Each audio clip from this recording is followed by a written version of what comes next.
తెలంగాణ చరిత్రకు వారసత్వ సంకేతం పుస్తక ప్రదర్శన ద్వారా భవిష్యత్ తరాలకు సంపద. 37వ Hyderabad book fair exhibition Yakub గారు సభాధ్యక్షత వహించి ఈ కార్యక్రమాన్ని ప్రారంభించడానికి నాతో పాటు ముఖ్య అతిథులుగా సుప్రీంకోర్టు జస్టిస్ సుదర్శన్ రెడ్డి గారిని, శాసన మండలి సభ్యులు, తెలంగాణ ఐక్య కార్యాచరణ అధ్యక్షులు, శాసన మండలి సభ్యులు ప్రొఫెసర్ కోదండరామ్ గారిని, అదేవిధంగా సహచార మంత్రివర్గ సభ్యులు జూపల్లి కృష్ణారావు గారిని, సహచార మంత్రివర్గ సభ్యులు పొన్నం ప్రభాకర్ గారిని, పెద్దలు శ్రీరామచంద్రమూర్తి గారిని, తెలంగాణ సమాజంలో కీలకమైన ప్రముఖుల వ్యక్తులందరినీ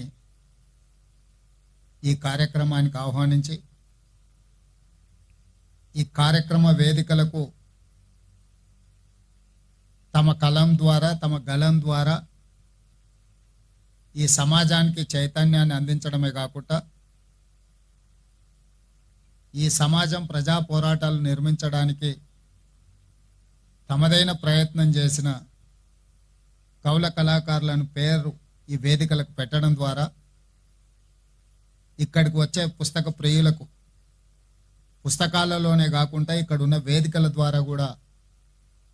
ఒక సందేశాన్ని ఇవ్వాలన్న ఆలోచనతో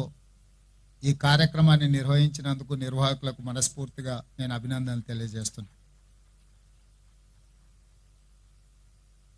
ఆనాడు ఉమ్మడి ఆంధ్రప్రదేశ్ శాసనసభకు తెలంగాణ బిల్లును కేంద్ర ప్రభుత్వం పంపించి చర్చ పెట్టినప్పుడు నేను ఒక అంశాన్ని ప్రస్తావించినప్పుడు ఎవరో పెద్దలు సూచన చేస్తే, చరిత్రలో ఎప్పుడు గెలిచిన వాళ్ళు రాసుకునేదే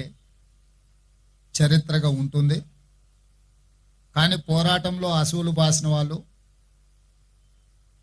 పోరాటంలో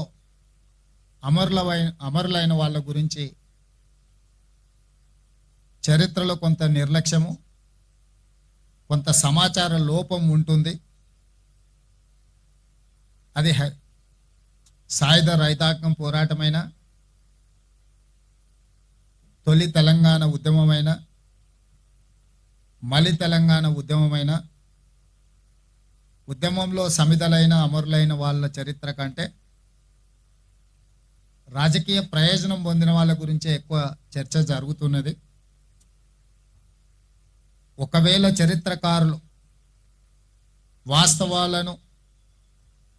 చరిత్రలో లిఖించకపోతే వాళ్ళకు అన్యాయం జరుగుతుంది, సమాజానికి అసంపూర్తి సమాచారం చేరుతుంది.